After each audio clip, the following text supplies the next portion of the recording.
Olá pessoal, hoje tendo em vista os recentes acontecimentos da publicação de uma lei pelo governo brasileiro a respeito do cyberbullying, eu resolvi fazer um vídeo a respeito desse tema.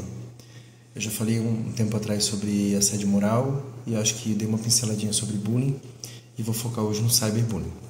Bom, o cyberbullying, assim como o bullying, ele se caracteriza por uma prática persecutória, né? A pessoa, um grupo ou uma pessoa perseguem uma outra pessoa fazendo comentários e criando situações em que essa pessoa vai ficar desconfortável.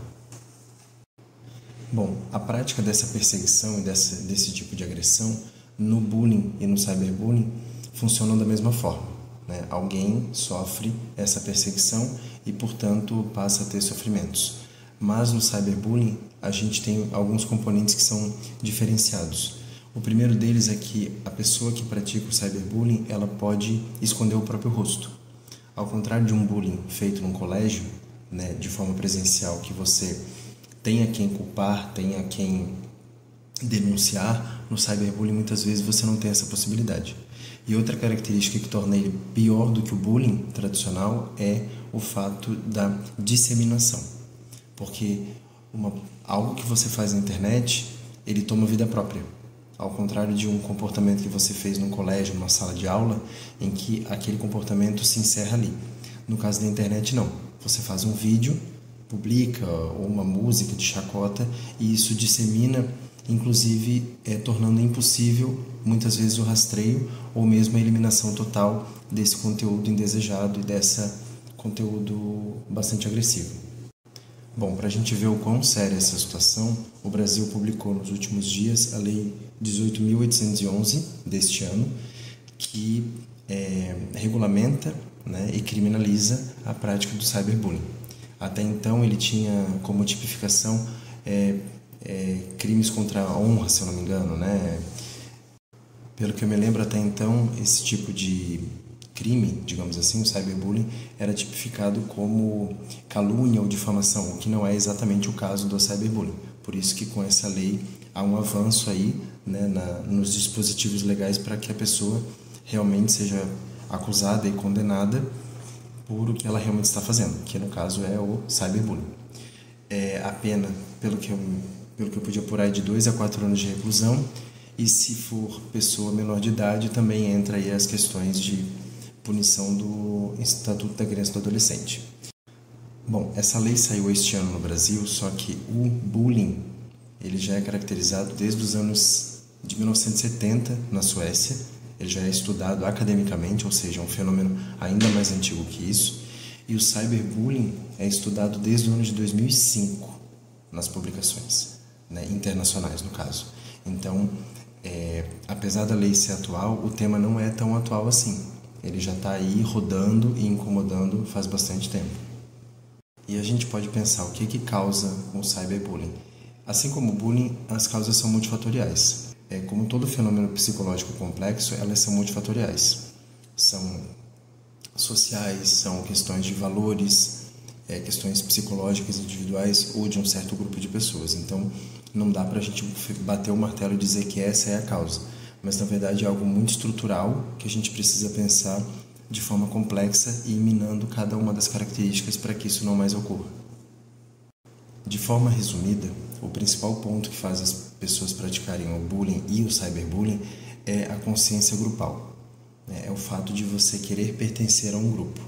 Porque quando você se une para fazer uma chacota, a palavra está aí, você une, você cria um grupo para fazer uma chacota de uma pessoa ou de um determinado grupo. O ser humano, ele é um ser gregário, ele gosta de grupo, ele vive em grupo, né? Tanto que a gente vive hoje basicamente em grandes cidades. E esse comportamento gregário, às vezes, tem questões ruins. Por exemplo, times de futebol. É muito bom você torcer para um time de futebol, mas às vezes você tem briga entre torcidas organizadas. É um efeito ruim de algo que inicialmente era bom. O ruim de algo que inicialmente é bom, pertencer a um grupo. Só que quando você considera que o outro é seu inimigo, aí você tem um problema. E no caso do cyberbullying, uma pessoa ou mais de uma pessoa encabeça um determinado grupo e considera que outro indivíduo é ruim, e aí começa uma perseguição. muitas vezes porque a pessoa usa óculos, ou porque ela tem outro tom de pele, um outro tipo de cabelo, e por aí vai. As causas são as mais diversas. Bom, e como que a gente pode prevenir o cyberbullying? Uma das opções que a gente tem uma das ações principais, é participar da vida escolar das pessoas que estão ao nosso redor, porque é principalmente um fenômeno da juventude. Outra possibilidade também para reduzir a questão do cyberbullying é você dominar as ferramentas digitais, porque muitas vezes os adultos eles nem sabem o que está acontecendo no celular e nos dispositivos eletrônicos das crianças e adolescentes que estão sob o cuidado deles. Então é importante você saber como que funciona um TikTok, inclusive entrar na rede social para ver o que está acontecendo ali, num X ou num Discord, ou seja lá o que for, que normalmente são redes virtuais e dispositivos virtuais que os adultos não têm tanto domínio e que você acaba tendo aí um problema porque você não sabe o que está acontecendo. Então, ter acesso e participar dessa ferramenta e ter um pouco de domínio sobre ela é bem importante para prevenir o cyberbullying.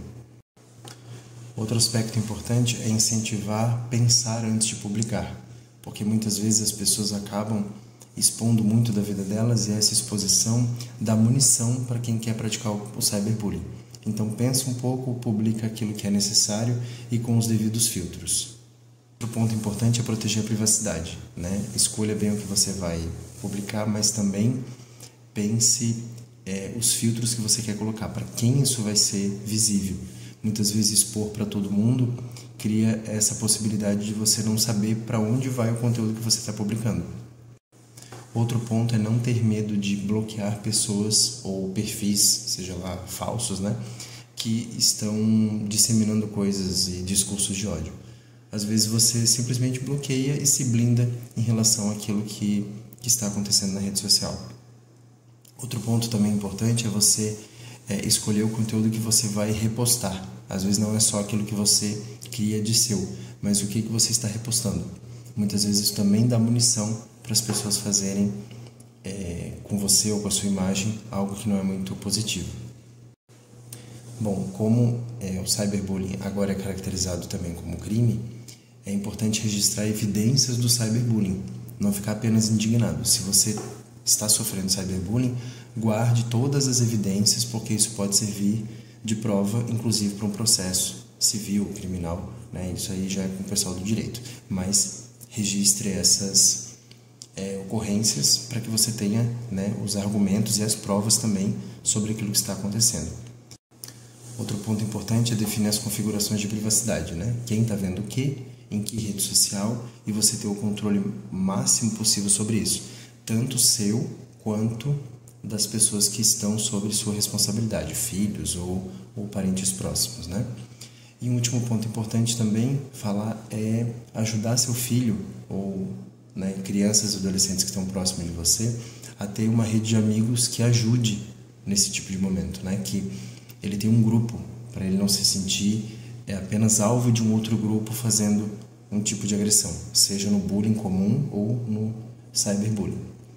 Eu acho que para sintetizar as dicas que eu dei aqui, o importante é a gente gerar uma cultura de empatia.